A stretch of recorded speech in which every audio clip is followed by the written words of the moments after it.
Ky aktivitet synon të hapë rrugën drejt përfshirjes së veshjes hasiane në listën e trashëgimisë botërore të jo materiale të UNESCO-s, duke ruajtur dhe afirmuar identitetin kulturor të Hasit për brezat e ardhshëm. Një nismë jashtëzakonisht e rëndësishme, për të cilën kemi kënaqësi që sot me ne në një lidhje të drejtë për drejtë me Viber do të na jep informacione zotri Aziz Hodaj, kryetari i Shoqërisë Kulturore Artistike Malsori dhe në të njëjtën kohë drejtori i Festivalit Folklorik Hasi e Han. Përshëndetje i nderuar, faleminderit shumë për kohën që po ndani sot për ne. Faleminderit shumë edhe juve, përshëndetje edhe juve edhe teleshikuesve tuaj. Dhe për të plotësuar gjithë këtë bisedë, do të thoja, kemi kënaqësi që me ne në studio të kemi edhe etnologën Besarta Reqica, me cilën do të flasim për disa prej karakteristikave më të veçanta të kësaj veshje. Besa, faleminderit shumë që je sot këtu me ne. Zotri Hodaj, do doja që këtë bisedë ta fillonim me ju, duke nisur nga ky elementi që konsideroj shumë i rëndësishëm, se cili është ose çfarë bën këtë veshje kaq unike, por edhe të denjë që të përfshihet në listën e trashëgimisë botërore, në listën e UNESCO-s. Është njëra prej, nëse mund të themi, kulmeve të rujtjes së një pasurie shpirtërore, jo materiale, në këtë rast siç janë edhe veshjet e Hasit. Po ç'është e vërteta, ju e thatë që unë e drejtoj edhe Festivalin Hasi e Han, edhe Shoqërinë Kulturore Artistike Malsori që nga viti 2000. Dhe gjatë këtij rrugtimi, ne kemi marrë pjesë në shumë festivale, brenda dhe jashtë Kosovës, kohën e fundit edhe në festivale ndërkombëtare. Kështu që veshja aq unike, veshja aq e lashtë, veshja me aq kolorit të madh, ka zgjuar interesim sigurisht edhe te studiusit, jo vetëm vendor, por edhe studiusit e jashtëm. Ne kemi marrë një ftesë që të marrim pjesë në një festival prestigjioz ndërkombëtar të kostumografisë në Freiburg të Zvicrës. Do të jemi në gusht, në fundin e gushtit të këtij viti. Dhe gjatë bisedës me autoritetet e atij festivali ka lind ideja që të jetë një nismë edhe për të apliku për ruajtjen e kësaj veshje që thash është unike, me gjitha këto karakteristika, me gjitha këto veti të veçanta, me gjitha të kolorit fantastik që e ka, të zaj vend pse jo në UNESCO, me gjithë problemet që ne i kemi, dihet që Kosovë që ende nuk kemi të pranuar në UNESCO. Këtu do doja që të ndaleshim pak më shumë i nderuar, zotri Hodaj. Duke qenë se nëse veç flasim për lahutën, të cilën patëm shumë procedura dhe në fund vetëm nëpërmjet Shqipërisë arritëm që të bëj pjesë e UNESCO-s. Si e keni menduar këtë pjesë, duke qenë se e thatë edhe ju, ne nuk kemi pjesë e UNESCO dhe potencialisht nuk kemi të drejtë që të propozojmë një artefakt ose një element të caktuar që të bëhet pjesë e kësaj organizate. Si është menduar, do të bëhet kjo në bashkëpunim me shtetin zvicran, me këtë organizat, këtë festival që ju do të merrni pjesë, apo si është e menduar kjo pjesa, sepse ka shumë procedura administrative në për të cilat duhet kalohet? Po është vërtet, po gjitha këto opcione që ju i përmendët sigurisht që janë të hapura. Ne fillimisht do të provojmë që vetë të provojmë edhe si organizatë jo qeveritare, edhe si region, edhe si Kosovë, bëjmë të aplikujmë. Mirë po, nëse nuk ka mundësi do të shohim me autoritetet e Shqipërisë, unë kam jam kontakt me etnolog, me studius, me përfaqësues, me studius të Akademisë Shkencave të Tiranës, dhe do të shohim mundësinë cila është rruga më e mirë dhe më e afërt. Unë e di që ka një iniciativë edhe nga studius hasion, edhe nga etnolog hasion që veprojnë në këtë drejtim, sido që të jetë është problem i vogël autorësia se kush do të aplikoj dhe forma e aplikimit, por padyshim që Shoqëria Malsori mbetet ambasadorja numër 1 e këtij aplikacioni, e kësaj vepre e cila shpresoj nesër të jetë e realizueshme. Përpjekjet tona nuk do të mungojnë që ta realizojmë këtë iniciativë, sepse ka shumë mundësi, ka shumë potencial të kësaj veshje që ta zënë vendin në UNESCO.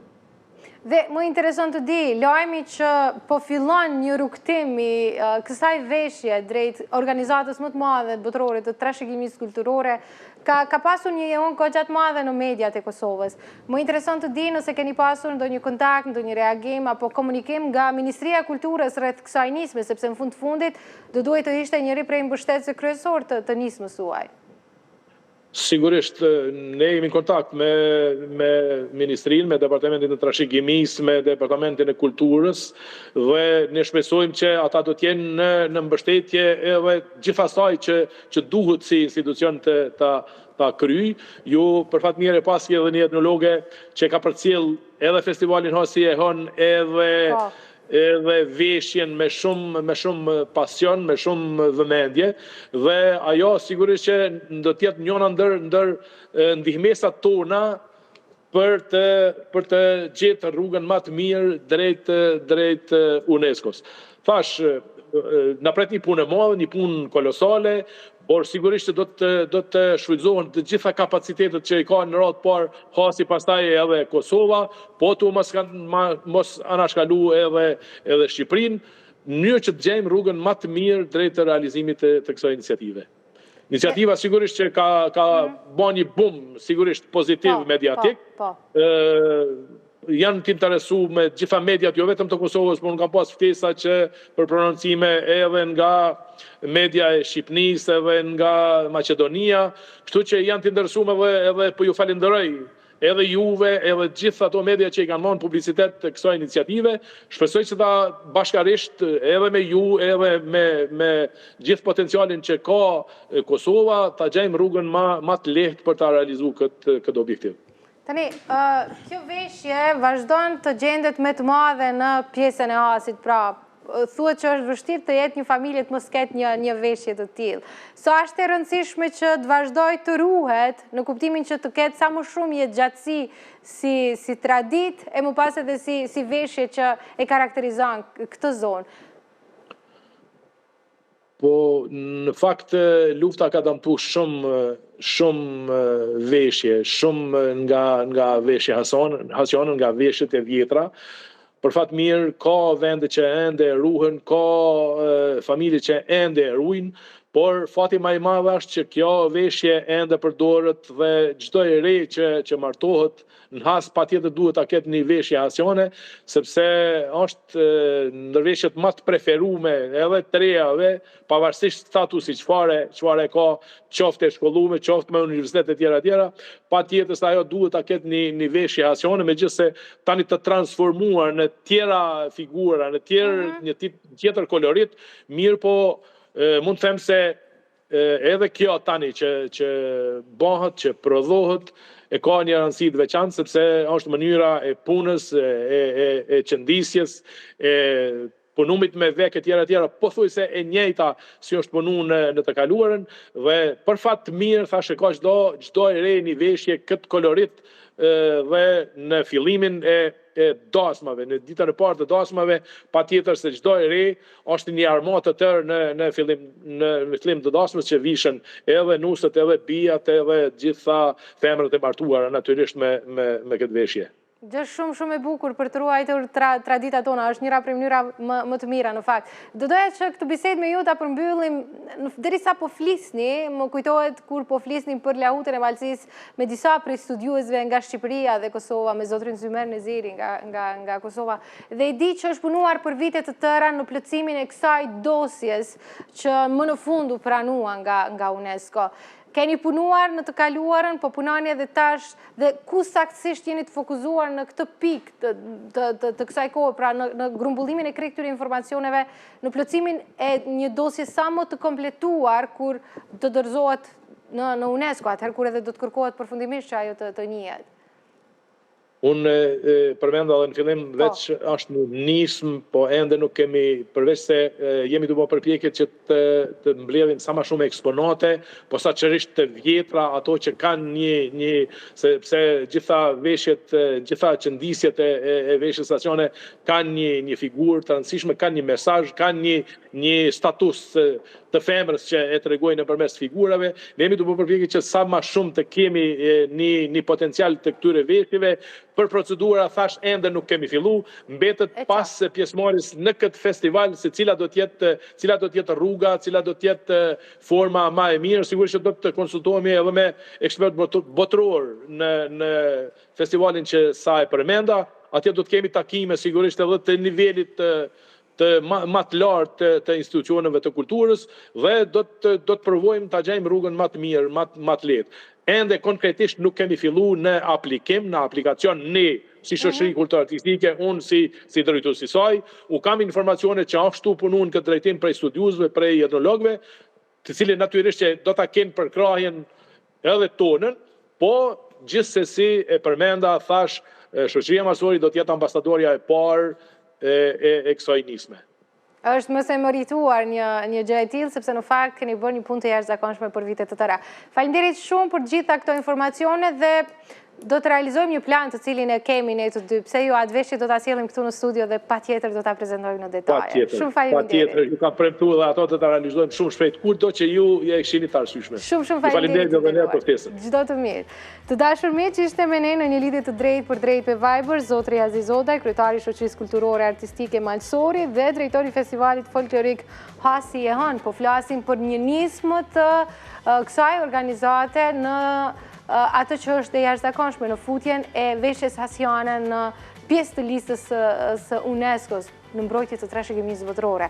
Dhe për të folur për këtë veshje jashtëzakonisht të veçantë, shumë të bukur, unë kam kënaqësinë që me ne në studio kemi Besarta Reqicën, të cilën ua prezantova edhe më parë. Besa, po besoj që ka qenë një lajm shumë i mirë kjo që u fole po flitet që kjo veshje kaq e veçantë të bëhet pjesë e UNESCO-s. Sigurisht, çdo nismë që merret në mbrojtje të trashëgimisë kulturore në përgjithësi, sigurisht që është një nismë e mirë, edhe është jashtëzakonisht e veçantë. Mos harrojmë se në këtë rast, masi veç është fjala për kostumet popullore, atëherë kostumet popullore janë një trashëgimi më emblematike e Republikës së Kosovës. Andej, në një kohë kur liria është na shmohu dhe krijimi i institucioneve ishte i pamundur, ishim pikërisht këto kostume tradicionale, të cilat e përçuan atë imazhin e popullit shqiptar në këto hapësira. Andaj, populli shqiptar në përgjithësi ka kushtuar një rëndësi të veçantë në ruajtjen e kostumeve tradicionale, dhe përveç për kushtimit në ruajtje vrehet edhe një aftësi e madhe krijuese në realizimin e modeleve të veshjeve, të cilat na vinë sot të trashëguara me një larmi dhe tipologji që po lidhen me krahinat etnografike të Kosovës. Andaj, sigurisht që edhe këtu vëmendja gjithmonë është duke u rrit sa i përket ruajtjes së këtyre kostumeve tradicionale, dhe kjo vret edhe përmes aktiviteteve të ndryshme kulturore, siç u përmendi dhe festivali Hasi e Hën dhe shumë festivale tjera që zhvillohen në Kosovë, pastaj përmes ekspozitave të ndryshme, studimeve, publikimeve tjera. Por duhet ta pranojmë se kemi ende punë që duhet bërë në lidhje me dokumentimin, valorizimin dhe promovimin e kësaj trashëgimie të pastër kulturore, sepse pavarësisht përpjekjeve të vazhdueshme, ende nuk është bërë, ndoshta kemi nevojë për një dokumentim më të thelluar të gjitha modeleve të veshjes, sepse Kosova ka një numër të madh veshjeve, përveç ato që jemi mësuar mi pa ndoshta nëpër festivale ose në raste të veçanta. Andaj, përveç një studimi dhe një dokumentimi të gjithësishëm, ka nevojë edhe për një aspektin teknik. Kur rrithemi aspektin teknik, kjo lidhet edhe me vizatime teknike sa i përket të përmbajtjes saj edhe të ndërtimit veshjes, sepse ndonjëherë as fotografia, as videoincizimet nuk e zaventojnë ato. Pra po flasim për atë dosjen që e përmenda unë që duhet jetë shumë e kompletuar që të bëhet një pjesë e UNESCO-s. Kështu që uroj që kemi shumë punë për të bërë, por është për të vlerësuar edhe puna gjithas këtyre studiosëve të cilat janë marrë me trajtimin e veshjeve në përgjithësi, jo vetëm të Hasit, por në përgjithësi. Por sigurisht veshja e Hasit e ka edhe atë një përmbajtje të shumë shoftë kulturore, shoqore, identitare, pastaj reflekton edhe në atë konfeksionin e besimit islam dhe katolik. Po, është shumë e veçantë. Pra dallon varësisht prej besimit fetar, edhe Kanë disa elemente dalluese, sepse si formë e strukturë në pikpamje të parë duket gjithçka është e njëjtë, po në fakt kanë ato dallimet e veshjes tradicionale të grave të hasit të besimit islam dhe katolik, dhe kjo ma tepër vërehet sidomos te pjesa e zbukurimit të kokës dekoreve, në rregullimin e kokës, në ngjitjen e marhames, pastaj kromatika e ngjyrave, pastaj te pjesa kollani që është shumë karakteristike e kësaj veshje që ka si një të pardallues, edhe ma tepër përveç atyre dhe ma tepër për veshjeve tjera. Është të deri bile studiuse, një studiuse brezit të ri që është Abnore Kolgjera, i e cekta deri para luftës së dy botërore, kollani, i quajtur kollani me drasa, ka qenë në formë të rumbullakët, po masanej gradualisht filloi të transferohet edhe të ndryshon edhe pjesën e materialit, duke ju përshtatë normal përveç dhe funksionit praktik, përveç asaj estetik dhe funksionit praktik. Kështu që secila veshje ka dhe ato veçantësitë e veta. Cili është tipari më interesant që ka kjo veshje Besarta për t'ju? E di që e ke studiuar, i ke njohur zotri Oda e përmendi që keni qenë edhe pjesë e krejt atyre aktivitete e organizimeve që bëhen. Jo vetëm në Has, po kudo në Kosovë. Na veç i cekom disa tipare, po përveç asaj do më dhënë shihet edhe shije holl e punimit artizanal të kjo veshje. Pastaj është kromatiket pasur ngjyrave, pastaj e ka një ornamentik të pasur me elemente dekorative. Pra e cekom edhe mbulesën e kokës, mbajtja e flokëve, që ka dallimin të kjo, kollani dhe shumë elemente tjera të cilat i japin karakteristikë shumë të veçantë dhe e përcaktojnë identitetin e tyre lokal.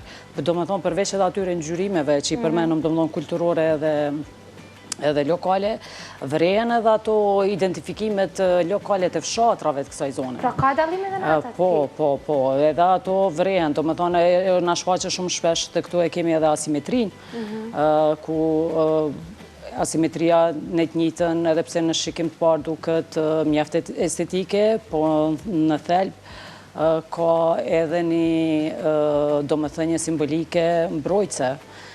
Edhe këto janë disa tipare që sigurisht që e qesën më tepër në pa dhe këtë veshje. Ajo që më kujtohet nga bashkëpunimi ju shumë vjeçar, do shta që nga kur kemi fillu punën në televizionin 21 personalisht, është që ko pas kohë nuk e shkruajtë, nuk e njoftuar, sot kemi dhurimin e një veshje. Dhe mos gabofsha të paktën 2-3 herë në këtë dekadë të fundit ka pasur dhurimet të veshjeve të Hasit, nga personazhe të ndryshëm, personalitete po ashtu të ndryshëm që kanë dashur që kjo veshje të bëhet pjesë e muzeut etnologjik apo edhe muzeut kombëtar. Sa janë të rëndësishme nismat e kësaj natyre që familjarët nga biseda që pata me zotrin Odaj para se zhvillonin këtë intervistë thotë që janë shumë të kushtueshme. Këto veshje thotë që janë shumë të kushtueshme. Sa është e rëndësishme që njerëzit janë të gatshëm dhe janë të vullneti që këto veshje që janë pjesë e pasurisë familjare, nëse mund të themi, t'ja dhurojnë institucioneve? Po, dhurimi i veshje muze sigurisht që ka është të rëndësisë të veçantë dhe përveç ruajtjes së saj në aspekt fizik, bët edhe dokumentimi shkencor i tyre. Do më thonë, ato bët edhe një studim i detajuar, urojmë pritët, do më thonë gjithmonë edhe për një pjesë të konservimit e këtyre veshjem në mënyrë të jetëgjatësisë tyre, mbrojtjes së jetëgjatësisë. Edhe shumë elementi tjera. Prandaj, kjo trashëgimi, momentin kur vendoset në muze, një trashëgimi familjare, ajo një farë mënyrë shndrohet në një trashëgimi kolektive dhe kombëtare popullit tonë. Po në një farë mënyrë bëhet edhe një njose edhe për brezat e ri, por pse jo edhe për brezat e ardhshëm që na vinë. Kështu që muzeu është vendi ideal në cilën duhet me urujtë këto kostume tradicionale, sepse muzeu pa këto kostume dhe pa trashëgimi kulturore, atëherë edhe nuk do të kishte vlerën në muzeut. E vërtet. Dhe për fat të mirë, kemi një popull që janë goxha të gatshëm që të dhurojnë këtë pjesë të pasurisë familjare, po e them përsëri institucioneve të vendit. Është shumë e mirë që në fakt do duhet të praktikoj edhe nga të tjerët. Tani, përveç kësaj veshje të jashtëzakonshme, për cilën pas pak do të kemi edhe një rrëfim shumë të veçantë nga kolegja jona Afrodita Duraku, ka edhe shumë veshje të tjera jashtëzakonisht të bukura, që kanë zonat e ndryshme të Kosovës, cilën prej tyre do dojet të shihen në një nismë si kjo për veshjen e hasit në të ardhmen, që të bëhe edhe ajo pjesë e UNESCO, sepse sa kam informacion deri tani vetëm Gjubletën dhe kemi si veshje kombëtare nga zona e Shqipërisë që është pjesë e UNESCO-s. Sigurisht, sa i përket pjesës në UNESCO sigurisht do nismë saj është shumë e rëndësi, edhe sepse rrit e vendos trashëgiminë kulturore në nivel ndërkombëtar. Edhe ajo pastaj ndikon edhe në mbrojtjen nga mosharesa, po edhe në mos përvecimin e veshjes apo e trashëgimisë kulturore, po nga kultura tjera, kështu që sigurisht që pranimi në UNESCO i çdo elementi trashëgimisë kulturore shqiptare në këtë rast do të ishte shumë e rëndësishme veçantë, sepse bëhet ndërgjegjësimi i publikut në një farë mënyrë dhe forcohet identiteti kulturor i popullit shqiptar mbi të gjitha, përveç aspektit të mbrojtjes, rujtjes, promovimit që është gjithë një më i madh i vlerave kulturore. Por kostumet tradicionale në përgjithësi kanë ruajtur ato tiparet e tyre dalluese. Muj me thonë se gjitha janë të veçanta dhe janë të jashtëzakonshme, kanë një vlerë të jashtëzakonshme. Cilën e kemi përqefje? Gjitha veshjet është interesant se nuk është shumë vështirë për mi nda veshjet. Po, sepse janë jashtëzakonisht të veçanta. Nëse fillon ti me studimin e tyre të secilës veshjeve që veç, atëherë she që secila ka një karakteristike veçantë që të bën për vete.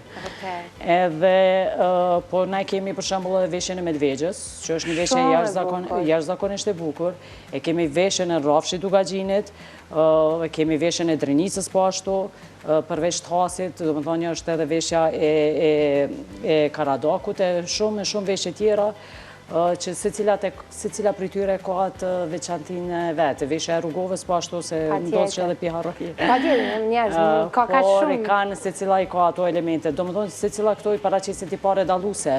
Edhe këto tipare dalluese paraqisin atë identitetin lokal të tyre edhe atë identitetin kulturor. Edhe mos të harrojmë se këto veshje me kaq laramani të madhe, mos harrojmë se Krijimtaria Kulturore Artistike, kostumeve dhe tekstileve tradicionale në përgjithësi është frymëzuar nga mjedisi gjeografik. Po, e vërtet. Është frymëzuar nga ndiku marrëdhënie shoqërore, se sa më izoluar që ka qenë komuniteti, aq më tepër ka pas ruajtje të vlerave artit fillestar burimor, sa më tepër që ka pas ndërveprim në mes komunitetit apo shoqërisë. Ka pas edhe shkëmbim. Ka pas edhe shkëmbim edhe shpërndarje të asaj trashëgimisë kulturore familjare. Pastaj edhe ngjarjet historike kanë ndikuar, sepse përvojën për të cilën ka kaluar populli shqiptar sigurisht që ka ndikuar në ruajtjen e identitetit jo vetëm lokal edhe kulturor, por edhe kombëtar. Pastaj edhe kushtet ekonomike, prej momentit të prodhimit materialit, domethënë prej marrjes së landës së parë deri në finalizim, gjithashtu edhe ajo e ka bërë atë vetën në zbukurimin e veshjeve. Po prej të gjitha veshjeve, ajo që na ka ardhur më zbukuruar si në aspekt kulturor, morfologjik, në plan strukturor morfologjik, ashtu edhe në atë dekorativ ornamental, është veshja e nuseve.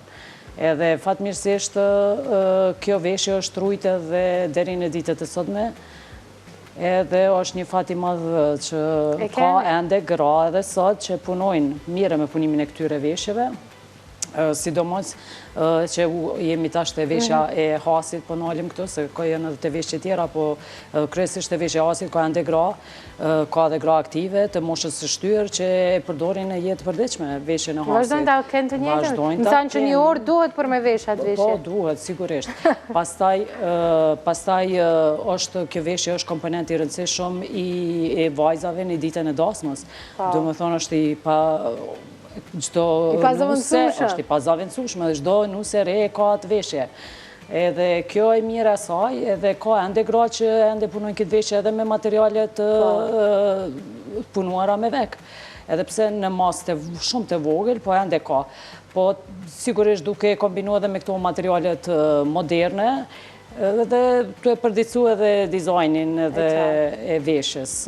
Por e kemi edhe koleksionistën në zymë të hasit që Lajde Kolgjeraj, që mirët me koleksionimin e pjesëve të veshjes të hasit edhe aty ka një numër të konsiderueshme të pjesëve të veshjes autentike të Hasit, edhe është një burim i mirë referencë. Për kushtimin e asianëve që ta ruajnë atë. Po, edhe është një burim i mirë referencë përveç si studim dhe promovim, edhe gratë dhe vajzat e cila mirë me punimin e këtyre veshjeve mund të njohin me modele dhe në rikrimin e asaj aspektit tradicional tyre.